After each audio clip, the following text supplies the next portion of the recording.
All right, welcome back to the Chill Like a Mother podcast, everyone. We are here with Michelle, and Michelle runs a female-led business in Calgary, was from Regina. That's where we met. And we are going to be talking today about all of the shoulds. The shoulds that run through your mind, maybe the shoulds that some of your family or the system or wherever you live, the normal unspoken shoulds exist. A funny story is popping like immediately right into my head where I was working with a client and she said, when I was postpartum, someone came over to my house and expected me to have hot coffee and muffins. And I was just like, you're coming to my house and I have a new baby. Like, I don't understand this like cultural norm that I'm supposed to have food for you, you know? So it was just like, that I think sums up a lot of this like internal messaging that we have about shoulds or what other people think mothers should be. And so I'm gonna pass it off to Michelle now, and she's gonna start us off with a little bit of tidbit about something. Let's maybe start, Michelle, with what is the loudest should for you, or maybe the loudest should that you hear from your clients? Oh my. Yeah. So, there are a lot. The loudest one, I think that they should know how to be the happy mom, the good mom, that we should know how to mom. Mhm. And then there's so many layers under all of that and how that shows up for clients. And I feel the same thing. Like, how do you mom? Yeah. How should I mom? How should you mom? And for me, how that's showing up right now is when we're in this whole, these past several months in particular, is when my kids have needed me. And whether they were sick or, they've just had some other things going on in their lives. And I felt like I had to choose.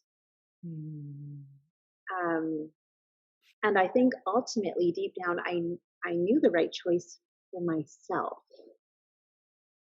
But it was the shoulding that made it so hard for me to just make those choices.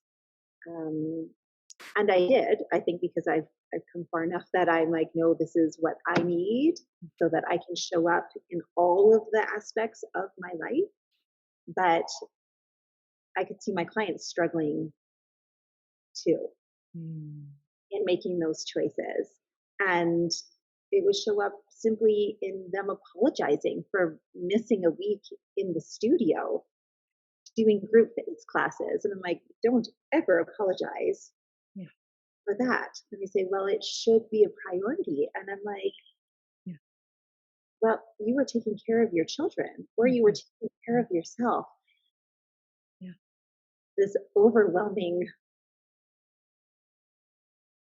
feeling of what we should do, I think, is distracting us from what we innately know we either want or need to do. Yes. And I want to ask you about some of those building blocks that you mentioned. Like, I've come far enough that I can kind of catch myself when I'm in this cycle, right? And I like to kind of take it back to the basics, because we don't always know where people are coming from or where they're tuning in from or what their life experiences are. And so can we talk about some of those building blocks that help you identify when those messages are being confused with what you do innately know? Yeah. Oh, goodness. Yeah, I kind of almost put them in, what would you say, like containers. So I've got little container things that require my attention and time and caring and loving and all of that. And some are more fragile Mm. than others. And that's not, and they're not always the same. Mm. Um, or some people will call them glass balls. My glass balls change. Right. Um, I have a business in its infancy. It is a highly glass ball. And so there are times when I made choices to have someone else take care of my children in their Mm. time of need because this was something else that needed attention too. And that was difficult to come there because I'm like, I am a mom Mhm. and I'm also a business owner Mm. and and so many other things beyond that. And so I think each circumstance requires us to just pause and really look at the immediate needs and wants, and they change. But that's also what makes it difficult, I think, Yes. because I'll hear mom say, my kids are my priority. And I'm like, great, mine Mhm. too. But we have more than one priority. And Yes. sometimes there is a chance that they're not actually the top one, and then we feel terrible about that. But it's Mhm. the truth. Yeah. But somewhere along the line, we've been conditioned to believe that ever choosing anything else or suggesting that anything else might be our top priority, it makes us a bad mom. Yes. And yeah, I think for me, having been a mom a couple times now, uh, has helped me realize that I can make those decisions for myself. And if I just stop and listen, truly listen to myself and the circumstances, that I can make that choice and feel good about it. Mhm.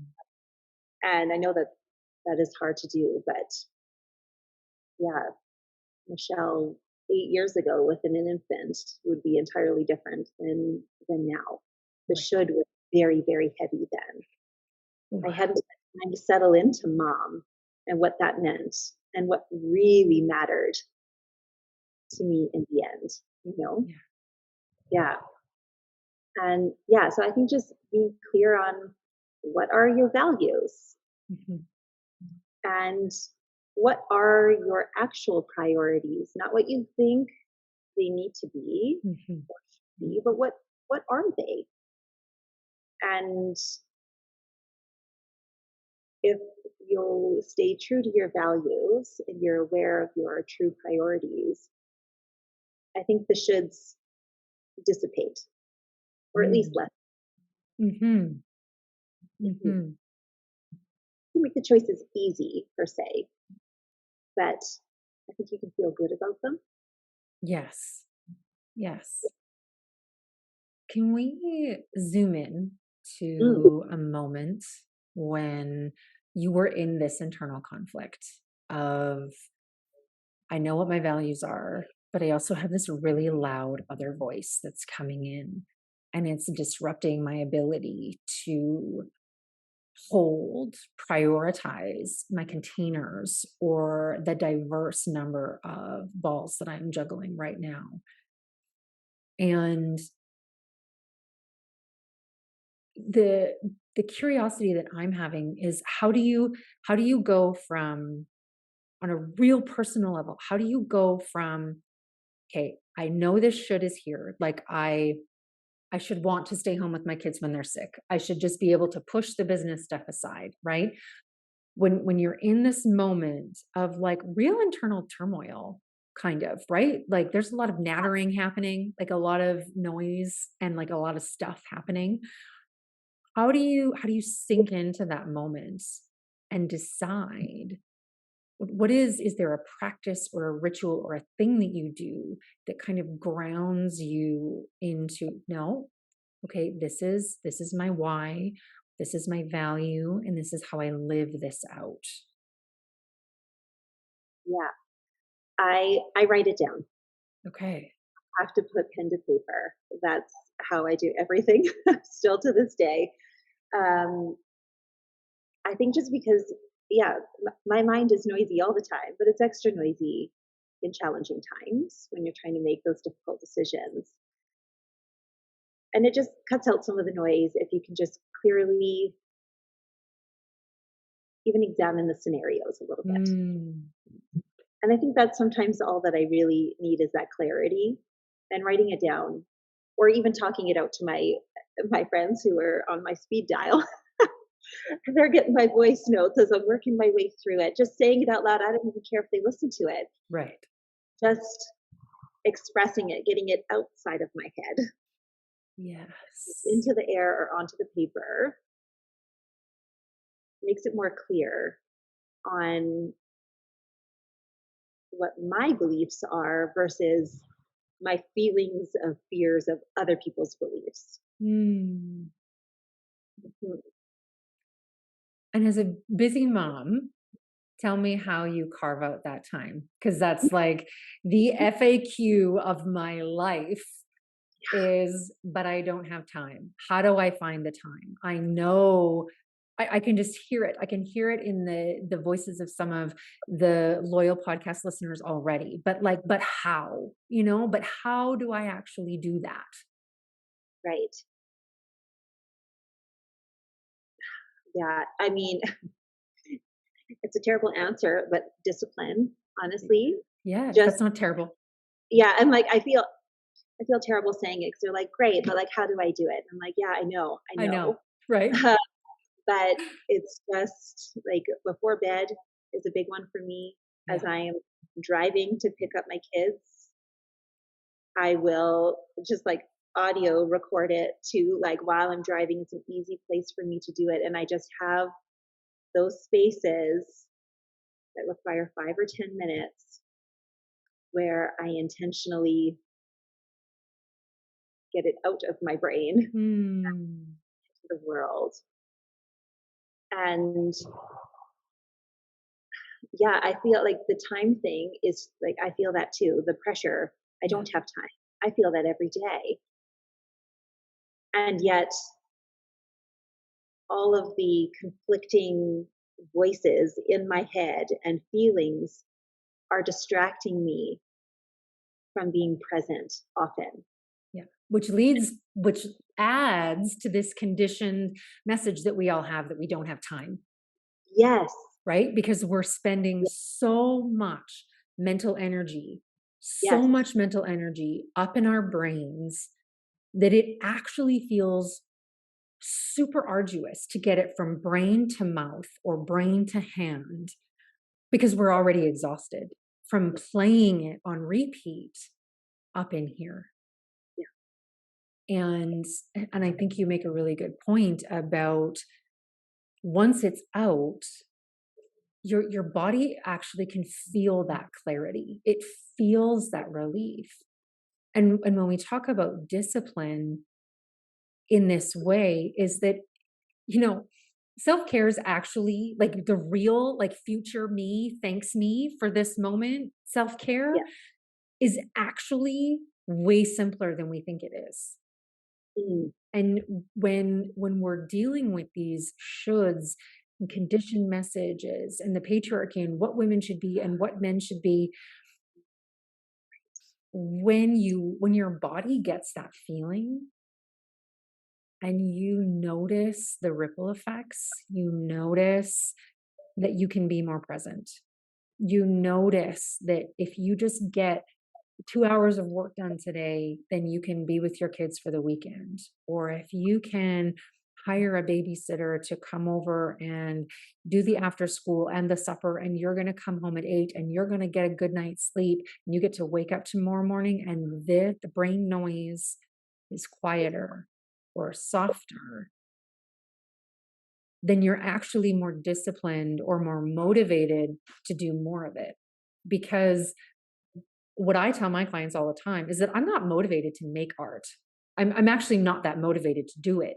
It's not the motivation that gets me to the activity. It's knowing the feeling I'm going to get when I'm done. Yes. And like art is for me, is fitness for you, or that body movement, or whatever a person's thing is. It doesn't have to be art. It doesn't have to be writing. It doesn't have to be fitness. Yeah. But when you get that feeling, you what I've heard from many of my clients, and I've experienced this firsthand myself, is then you crave it and you make more time for it, or you Yes. find ways to fit it in, Yes. because all time is really created equally. We all have 24 hours in a day. We all have um, conditioned messages, or different employment, or different things that we deal with every day. But every single human being, regardless of gender, has 24 hours in a day. And I can pretty much guarantee that the moms listening are going to say, well, yeah, but my partner takes all of this other time. The default parent that's listening right now, who shoulders the weight of the emotional and the invisible load, will say, well, my partner takes all this time. They're allowed to do all of these things, like go to the gym on their lunch break, or come home late, or go into work on a Saturday. Um, and that conditioned message is really rooted in a lot of gendered conditioning around who is allowed to do what, who's allowed to ask for what. Yeah.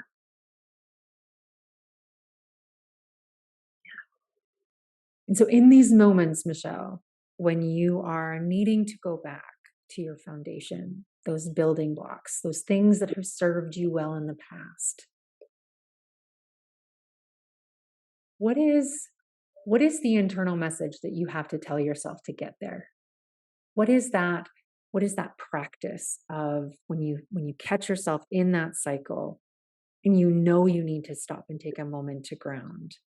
Mm. Is there a message or something that you say to yourself that is really helpful for bringing you back? Yeah. I almost always kind of ask myself the question, how do you want to show up? Hmm. How do you want to show up? And if it's, a very specific situation, it might be, how do you want to show up for your kids? Mm-hmm. How do you want to show up for your clients? Whatever it might be. Um, but that will always bring me back to those values. Hmm. Helps make it crystal clear on the choices that need to be made. Yeah. How do I want to show up? Mhm. And my answer is almost with presence and love. Hmm. Doesn't matter what the circumstance is, but if I'm having that turmoil, there's the anxiety and the noise, and I'm not showing up in the way that I care to Hmm. experience my environment and interact with the people around me. And so it allows me to come back and take the steps to make those choices, to get it down on paper, to do the disciplined act that moves me forward. Yeah. Hmm. Do you think that would have worked in the thick of, say, your first born postpartum, or those first 2 or 3 years? And I'm curious, very specifically, because I saw a reel on Instagram the other day, and this woman was sharing how there's that mom, whoever that mom is for you, that mom is in a different phase than you are. Mhm. And and and it was an interesting concept for me, because as I get further and further from my actual gritty postpartum experience, I can already feel it happening for me, that like, one, romanticizing what it was like, and two, some of the shoulds that come in for me is like, how can I know this now, but I didn't know it then? Right. And so being mindful of the broad spectrum of mothers that may be listening, I'm curious if that would have worked then. It wouldn't have. It wouldn't have. I no, I am not the same person that I was then. Um, I think it has been those 8+ years of practicing and not always showing up the way that I wanted to, Mhm. despite having the intentions of being present and loving, but it not always working, and the trial and error that has gotten me to this place. Um, so no, I don't think it would have. Yeah. And the struggles I experienced then versus now, I think are indicative of the difference. Yes. Yeah. Yeah. Yeah. Yeah. I think I just want to hold a moment of quiet reflection for anybody listening and for both Michelle and I, to just breathe into what your reality is now, what your non negotiables are right now, and sending previous you, now you, and future you just a moment of clarity, a single moment to pause and take stock of how you show up with love, how you show up with gentleness, how you show up with kindness.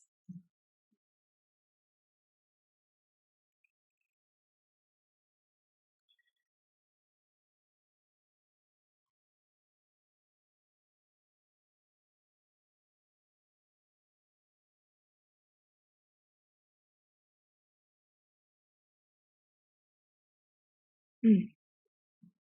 Mm.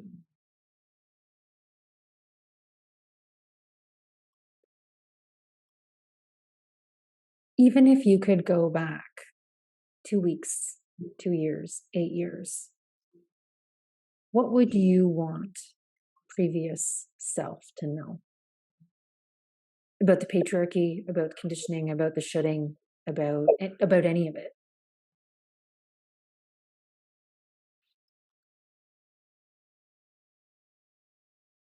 That you do know. Mm. We started this off with what's the biggest should, and it's that we should know how to mom. But what I think we're often saying or thinking or feeling in that is how we think others think we should do it. And yeah, I wish that early Michelle and it past Michelle knew that I, I already I already knew. Mm. I already knew. You already know. You already know. Mm. And if you're questioning that, Mm. I think Michelle's question of how do I show up is really important. Because if you're questioning your value, your place, your role, your abilities, all of the research, all of the anecdotal stuff, almost always points back to what are my values? What is important to me? Thank you, Michelle, so much for being here and for sharing in this conversation with us today. I greatly appreciate your presence and your showing up here today. Thank you for having me, Kayla. I love having conversations with you. Thank you so much for hanging out with us today on the Chill Like a Mother podcast. If you had an aha moment or found yourself saying, oh yeah, me too, maybe share this podcast with somebody who might appreciate it, a friend, maybe in your mom group or on Facebook. Episodes come out every Sunday to help you with those Sunday scaries. And subscribe so that you never miss an episode and you can carry me, Kayla, around in your back pocket. If you liked this episode, please leave us a rating or a review. I'd love to hear from you. And if you want to look at it behind the scenes and get exclusive ways to be more chill as a mom, follow me on Instagram at chill.likeamother. All of the mentionables are linked in the show notes, and always, this is not a replacement for professional advice, though we are professionals, we're not your professional, though we do encourage you to seek whatever professional supports you may need in your life. And in case you haven't heard it today, you deserve the time and the money that it might take for you to take care of yourself in whatever way you need taken care of. Have a relatively chill day and catch you in the next episode.